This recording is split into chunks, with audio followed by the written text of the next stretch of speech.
ప్రయత్నాలు చేసిన విషయం కూడా మీకు తెలుసు. శాంతి భద్రతల సమస్య హైదరాబాద్ లాంటి మహానగరంలో తలెత్తుతుందని చెప్పి కూడా చాలా వక్రభాష్యాలు చెప్పిన విషయం కూడా మీకు తెలుసు. కానీ 9.5 సంవత్సరాలు ఒక్కటంటే ఒక్క రోజు కూడా కర్ఫ్యూ పెట్టాల్సిన అవసరం లేకుండా ఒక్కటంటే ఒక్కటి కూడా మరి గూండాగర్దీ కానీ చిల్లర రౌడీ షీటర్లు వాళ్ళ దురాగతాలు కానీ ఇట్లాంటివేవీ కూడా లేకుండా 9.5-10 ఏళ్ల పాటు ప్రశాంతమైన వాతావరణంలో హైదరాబాద్ మహానగరం మరి కేసీఆర్ గారి నాయకత్వంలో ముందుకు పోయింది. అభివృద్ధి బాటలో భారతదేశానికి ఆదర్శంగా నిలబడ్డ విషయం కూడా మీకు తెలుసు. ఈ అభివృద్ధిని ఈ శాంతి భద్రతల పరిరక్షణను హర్షించిన ప్రజలు, హైదరాబాద్ ప్రజలు ఏవైతే ఇక్కడ మంచి సౌలతులు శాంతి భద్రతలు వారికి కేసీఆర్ నాయకత్వంలో అందినాయో అవన్నీ చూసిన తర్వాతనే అటు 2018లో కానీ 2023లో కానీ 2 శాసనసభ ఎన్నికల్లో ఏకపక్షమైన మరి విజయాన్ని కేసీఆర్ గారికి వారి శిష్యులు మా అందరికీ కూడా అందజేయడం జరిగింది.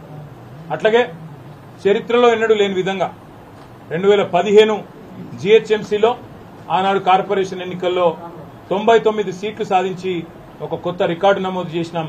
మళ్ళీ రెండవసారి కూడా 2020 సంవత్సరంలో తిరిగి మళ్లీ గులాబీ జెండానే ఏకపక్షంగా గెలిచి హైదరాబాద్ మీద తనకున్న పట్టును రుజువు చేసుకున్న విషయాన్ని కూడా నేను గుర్తు చేస్తా ఉన్నా.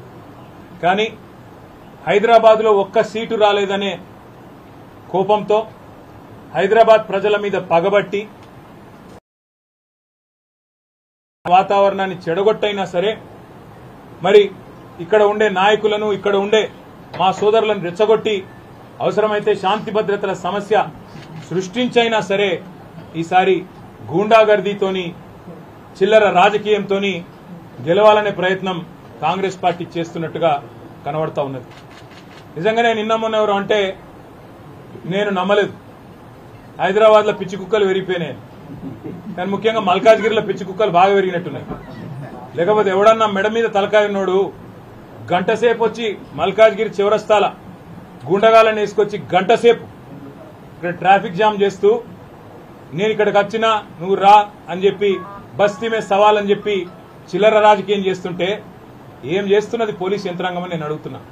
మా ఎమ్మెల్యేలను అరెస్ట్ చేసుడు కాదు, మా నాయకులను హౌస్ అరెస్ట్ చేసుడు కాదు, ఏం చేస్తున్నారు మీరు ఈ గుండాగాళ్లకు నియంత్రించేందుకని నేను అడుగుతా ఉన్నా.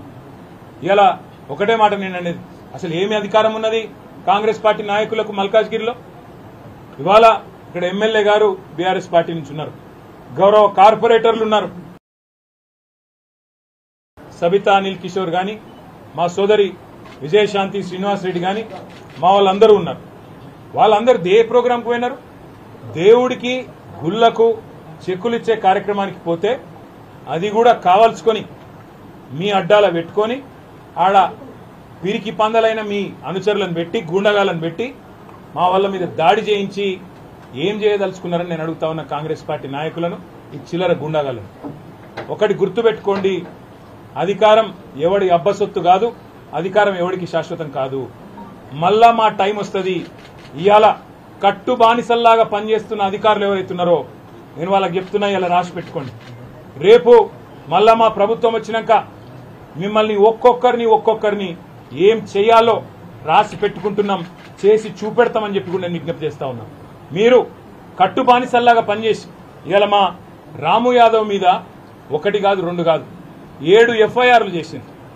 జగదీష్ గౌడ్ మీద చేసిండ్రు, చిన్న యాదవ్ మీద చేసిండ్రు, మా సబితమ్మ మీద మా కార్పొరేటర్ గారి మీద దాడి చేసి ఇవాళ వారిని కూడా గాయపరిచింది. ఇదేనా రాజకీయం? ఇదేనా హైదరాబాద్ ప్రజలు కోరుకున్నది మీ నుంచి? మీకు దమ్ముంటే చేతనైతే మాకంటే ఎక్కువ అభివృద్ధి చేయండి, హైదరాబాద్ లో చేసి చూపెట్టి ప్రజల మనసు గెలవండి. అంతేగాని గూండగాల లెక్క మల్కాజ్గిరి చివరస్తాలో కూర్చుంటాం, వచ్చినాం ఇక రా నువ్వు కూడా అని బస్తీ మీద సవాలని చిల్లర రాజకీయం చేస్తే హైదరాబాద్ ప్రజలు ఎన్నటికీ కూడా హర్షించరు. అందులో ముఖ్యంగా మల్కాజ్గిరి చాలా మంది విద్యాధికులు, విద్యావంతులు దేశంలోని వివిధ ప్రాంతాల నుంచి ఇక్కడికి వచ్చి ఉద్యోగాల కోసం, మిలిటరీలో పనిచేయడం కోసం, ఇంకా వేరే మరి పరిశ్రమల్లో పనిచేయడం కోసం ఇక్కడ వచ్చి స్థిరపడ్డ వాళ్ళు లక్షల సంఖ్యలో ఉన్న ఈ ప్రాంతంలో ఈ చిల్లర రాజకీయం గుండాగర్దీని ఎవరు కూడా సహించరు. అసలు ఎక్కడ ఉన్నది ఈ రాష్ట్రంలో శాంతి భద్రతలు? ఇక్కడ ఉండే ఒక ఎక్స్ఎమ్మెల్యే డైరెక్ట్ గా పోయి సిద్దిపేటలో మా మాజీ మంత్రి హరీష్ రావు గారి క్యాంపు కార్యాలయం మీద దాడి చేసి అక్కడ ఉండే బోర్డులు ధ్వంసం చేసి హరీష్ రావును పెట్రోల్ పోసి తగలబెడతా అని చెప్పి బహిరంగంగా కెమెరాల ముందు మాట్లాడితే కేసులు పెట్టలేని సన్నాసులు పిరికి పందలు ఈ రాష్ట్ర పోలీసులు. మీరు ఏమో అనుకుంటున్నారు గాని పక్కాగా నేను చెప్తున్నా, రాసి పెట్టుకోండి. ఇవాళ శశిధర్ గౌడ్ అనే ఒక పిల్లగాడు రీట్వీట్ కొడితే ఆయన మీద కేసు పెట్టినరు, కానీ పెట్రోల్ పోసి తగలబెడతా అని కాంగ్రెస్ చిల్లర నాయకుడు మాట్లాడితే వాని మీద కేసు ఉండదు. ఇదేనా నీ పోలీసింగ్? ఇదేనా పోలీసులు నడవాల్సిన పద్ధతి? అధికార పార్టీకి తొత్తులుగా కట్టు బానిసలుగా ఇదేనా పనిచేసే పద్ధతి అని నేను అడుగుతా ఉన్నా. ఇవాళ ఏకపక్షంగా లాగా పనిచేస్తున్నారో ఒక్కొక్కరిని ఏం చేస్తామో అధికారంలోకి వచ్చిన తర్వాత తప్పకుండా చేసి చూపెడతామని చెప్పి నేను విజ్ఞప్తి చేస్తున్నాను. ఒక్క రాష్ట్రంలో ఒక ఐపీఎస్ అధికారి మరి చివరికి ఆ రాజీనామా చేసిపోయే పరిస్థితి వచ్చింది ఇట్లాగే వ్యవహారం చేస్తే. ఇవాళ మా సోదరులు మా సోదరిమణులకు మొత్తం పార్టీ అండగా ఉన్నదని చెప్పేందుకే నేను కూడా ఇక్కడికి వచ్చిన. ఏ ఒక్కరి మీద ఒక చేయి పడ్డా, ఏ ఒక్కరి మీద దాడి జరిగినా మొత్తం రాష్ట్ర పార్టీ మొత్తం వస్తుంది. అందరం ఎమ్మెల్యేల